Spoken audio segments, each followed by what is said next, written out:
Hey everyone, this is Anson from AnsonAlex.com. Today I'd like to take a few minutes to discuss some of the concerns over incurring overage fees with the new iPad 3 using 4G LTE.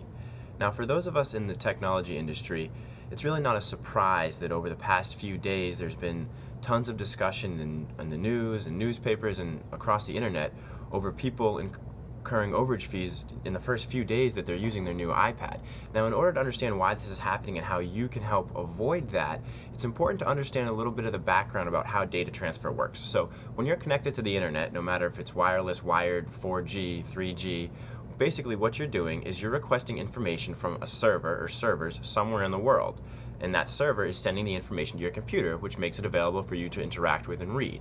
So when you're reading a web page, that web page is actually hosted someplace else, but in order for it to show up on your computer, data needs to be transferred, and when data is transferred, you use what's called bandwidth. So with the new Verizon 4G LTE plan for the iPad, you have a choice of what level of bandwidth you would like, 5 gigabytes or 2 gigabytes per month. And what's important to understand is depending on what actions you're doing online, you're going to use a different amount of bandwidth. So accessing a static page that just has text on it is going to take a lot less bandwidth than watching a movie in HD streaming from Netflix.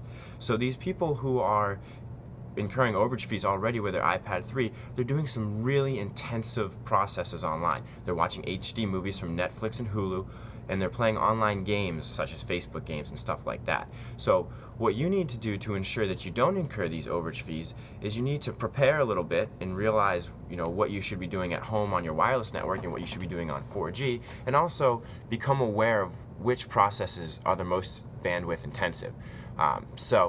When you're using your iPad 3, you need to think about, what should I do on my wireless network and what should I do on 4G? So if you want to watch a movie, probably try and watch that movie on a wireless network. If you're in any place that has a wireless network, always connect to the wireless network, because you can be connected wirelessly and you're not using any of your 4G bandwidth. So you could go a whole month using internet every day on a wireless network and your bandwidth for 4G would be 0. So whenever there's a wireless network, you want to use it.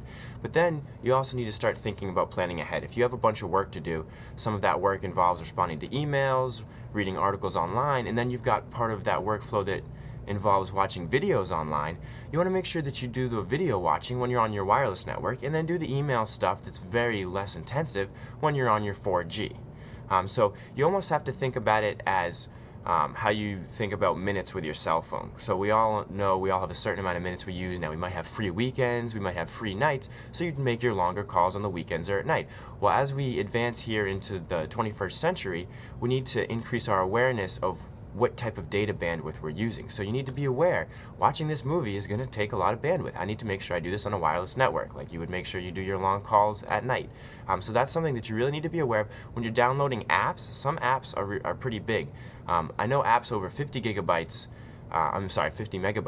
Apple won't actually let you download over 4G, so it's kind of nice of them that they're doing that. But if you have some apps you want to download those first on a wireless network, and then you can go ahead and use them when you're on 4G somewhere. So you're not going to go over your bandwidth that much if you're aware of what you're doing. So do your small bandwidth stuff when you're on 4G, your emails, your reading, your articles, stuff like that, and just be aware if you need to watch a movie, do it over wireless. And I think as you start to use your iPad 3 and you start to think about these things, it's going to become a lot easier for you. But not everybody who gets an iPad 3 and uses the internet is going to incur overage fees, okay? We all use the internet at different levels, and you just have to be aware of what level you're using it at. So if you follow these tips, you should be okay. Don't freak out about the overage charges.